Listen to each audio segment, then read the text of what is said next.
Okay, so hello, good day. I am Jovaline Ayapor, a Bachelor of Secondary Education student of University of Cebu Banilad Campus. So one of my academic courses is English 005 or Language, Culture, and Society under Mr. Nino Ardiza. So today, my guest and I will have a reaction video about cultural challenges with brought about language and gender. So let me first introduce my guest. My guest for today is Miss Via Indong. She is 20 years old from Soklima Ipil Zamboanga Sibugay, and she is currently a third year student taking a bachelor's degree of secondary education major in English at the Marian College Ipil Zamboanga Sibugay. She is also a member of Youth Ministry St. Joseph the Worker Parish Diocese of Ipil. So, I just want to thank you, Miss Via, for joining me here. Thank you so much. Okay. Welcome. Okay, so now we will going to start our what do you call this one, the video or the reaction video. So we will going to watch a video about or entitled Why Gender Inclusive Language Matters by Win Chesson. So let me first share my screen. Okay, this one. Okay. So let's start. Are you ready, Miss Via? Okay. So let's start the video by Chin Winchison and entitled Why Gender Inclusive Language Matters. So let's watch. My mother started as a first-year student at the University of North Carolina in 1972. That would not have been possible had she been born just a few years earlier. For most of its history, UNC was an exclusively male institution, like many universities. And while we've come an incredible long way from there, sexism is still alive and well. Indeed, it's living in our language. Now, I'm not talking about words that were designed to denigrate women. Bitch, whore, slut. I'm talking about seemingly innocent words. Words that we hear every day. Perhaps we even speak them. Mankind, man-made, or popular here at Stanford, chairman, fellow. Male-centered words are everywhere. We're taught that all men are created equal. We man tables and use our manpower to elect congressmen who rule in man-made institutions. Oh man! We laugh, but I'm really concerned what these associations do to our unconscious beliefs. How does the perpetual association of male terms with power and with strength and female terms with insult and with weakness shape our expectations for men and for women, our expectations of ourselves, or even our self-worth?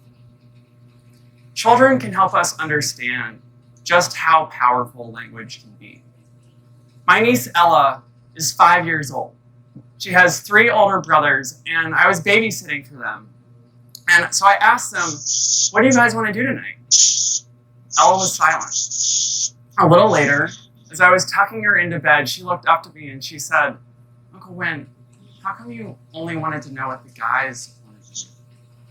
Why didn't you care about me? My heart sank.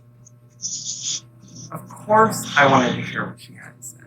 I love Ella's opinion. Sometimes I love Ella the most.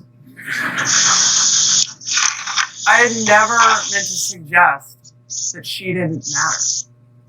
But that's exactly what I had done through my words. And thank goodness she said something to me. When I had said you guys to her, she took me literally. And quite logically, she felt left out. How often had she felt that way before? How many of you have ever felt that way before? Excluded by language, even if you knew that that wasn't the speaker's intention. Male-centered words are everywhere. When you flip the words around, how many men do you know that feel flattered to be called a woman? Douglas Hofstadter is a philosopher, and what he does is he replaces in a satire male-based generic words with race-based ones. Mankind becomes whitekind. Freshman becomes fresh white. Chairman becomes chair white. And in this imaginary world, it becomes pretty ridiculous that we would ever expect people of color to feel included by these terms, or that these terms wouldn't have real and lasting consequences, things that reflect a pretty gruesome history. But that's exactly what we do. It's what we do to women, and it's what I did to Ella. Of course, some women and many women do feel included by these terms, and that's entirely understandable. Women who become congressmen, for example, work incredibly hard to get where they are. They overcome enormous obstacles. They earn the title. When women don't feel included, I've heard them speak up. And then I've watched the eye rolls. I've listened as I get labeled high maintenance, overly sensitive, or much worse. When we use male words or female words to insult women, we communicate a pretty disturbing message. And we communicate the same disturbing message when we use only positive words with male terms. Sociologist Cheryl Kleiman explains that when you use chairman for women, yes, a particular woman can become a chairman, but women as a group cannot. Chairman sets the expectation that chairmen are men. And when a woman achieves that title, she's merely an exception. Never the rule, rarely the expectation. When we use male-based generics, we erase women linguistically. Symbolically, we annihilate them. Now there's a visionary who I love, Marilyn Frye, and she imagines all of this gender inequality as essentially a bird cage that traps women inside. There are many, many wires to the cage. One wire is the wage gap. Another wire is sexual harassment. Another one is men's violence against women, and there's sexist English. The point here is that there are many, many wires, and these wires, no wire by itself traps the bird inside. It's all of the wires working together in combination that creates a prison. We can break that prison. With so many wires, I often get asked, why focus on language? Aren't there other wires that are more important? Let me be clear. Every wire is important. Every wire deserves to be broken. And every wire that we break creates a new opening. I like to single out sexist language for 3 reasons. The first reason is that everyone has the power to break this wire. It's entirely within our control. Each of us decides constantly what words we're going to say, what we're going to type in a text message, put in an email, what language displays on our websites or goes in official publications that we put up there. Language is a choice that we make constantly. It's our choice. The second reason is that we can break this wire right now. You don't have to wait. It's so much easier to start saying you all today than it is to close the wage gap tomorrow. So of course we should do that too. The third reason is that gender inclusive language is inclusive of everyone, even men. It doesn't harm anyone when you switch to inclusive terms. Instead, it proactively signals your commitment to women. And what more powerful message to send? I want to acknowledge that while this solution is really simple, that doesn't make it easy. Male-dominated words are everywhere. They're deeply embedded in our culture. Getting rid of them requires intention. It requires unlearning. It requires a community to hold one another accountable. So let's do this together. Let's stop using gendered words and replace them with gender-neutral options. Freshman becomes first-year student. Chairman becomes chair. Arbuckle fellow becomes Arbuckle coach or scholar or leader. You guys becomes you all. Or if you're like me from the South, y'all. Language is a tool of thought. It's a tool for building community, and it's a tool for breaking bird cages. Each of us has the power to create the world that we want to be in. So do we want a language that reflects our history of excluding and diminishing women? No. Do we prefer a language that aspires towards something much more inclusive for our future, for our mothers, our sisters, our daughters, our nieces? Your decision to become a gender-savvy speaker is a decision to build this world, a world that takes women seriously. Cyril Kleiman teaches that inclusive language is the resource that each of us has at the tip of our tongues. Let's start tasting its freedom today. Thank you.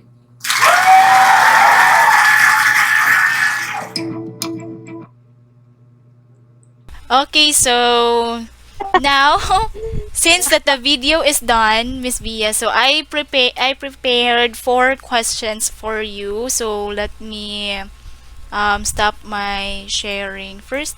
So since now that the video is done, Miss Via, I prepared 4 questions for you today. So are you ready for this one, the question answer portion? I think yes. Okay, so thank you. So question number 1. Do you agree with the speaker?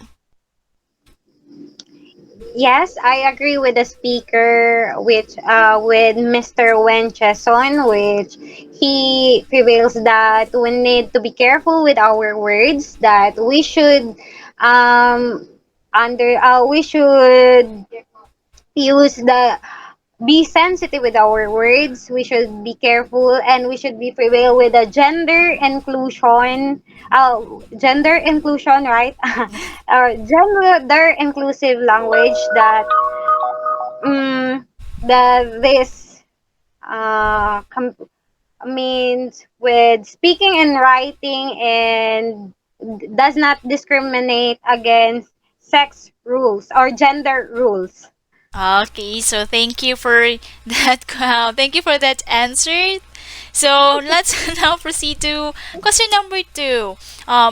According to the video or to the speaker, why is sexism is still alive and kicking? For me, sexism is kicking today because we are not aware that we use it every day, and like we pertain. Oh, for example, in the aning I I experienced this that I will always referring to everyone na guys, come on, lakading sana mga anta. So, with that term, guys, I use the specific gender, which is for male only, and I did not, include the others like my female group. So I am not aware with my words and my so I am not aware with my words, and ano ba maybe others also are not aware of that one, that sexism is somewhat offensive, or other may perceive it in a wrong way, like that. Yes. Okay, yes. So, thank you. So, question number 3, Miss Via. So, from the video that you've watched earlier, what unforgettable statements you can cite and why are these impactful to you? um in that video, kaning nakuha ng attention ko yung example ni sa speaker na with his niece, like that a girl, a child, Yes. diba? a child and his niece kaning tito or somewhat like that na why are you not including me or Yes. something like that ano na. Tapos so from that sa iyang tito kaning it's like as struck in ano sa iyang words nga katong nga words nga iyang gamit nga oh kanang I am not sensitive with my words. Like, na-feel na, sa bata ang iyahang na-out siya sa group kay ang pertain sa tito niya is kaning guys which is his mga sa koan ihang laing mga pag-umangkod. Yes. So wala niya gitu bisag wala niya gimean. Yes. Okay, so the last Late. yes, so the last question is, as a language speaker, what is your overall reaction to the video? What's your reaction to the video? Okay. Clear na. So, from that video, I realized the importance of gender inclusive like we must not use the term like for specific gender because kaning it leads to stereotyping like kaning 'di ba we gender empowerment so men and women are equal so with that we must be careful with our words with calls and names we pertain to specific gender or profession or whatever is that like we cannot judge a gender by gender to its capability to lead or something or her rule. Yes. Okay, so in other words, we must be sensitive in our words to the people. Am I correct? Even if because um we must be sensitive because we can hurt someone by just in a simple word. So yes, even Yes. though we didn't mean it. Like a particular leader ma-judge ang isa ka leader if kaning sa babae like ang kuan man god kay bali something nga na pertain nga ang leader is a strong and kanang kaya nga mo kuan sa sambayanan and kaning pag makuan sila sa female nga murag nga na murag walay kakayahan ang female nga mag-lead ano na which is kanang wala na kuan sa side as a women bitaw nga o kaya pud di ay sa ang buhaton sa men kaya buhaton sa female ana bitaw Yeah. sa ano po. Okay, so thank you so much for answering those questions, Miss Bia. So I highly appreciated. So thank you for sharing your thoughts and joining with me here tonight. Okay, so thank you very much, Miss Bia. Have a great day. Thank you.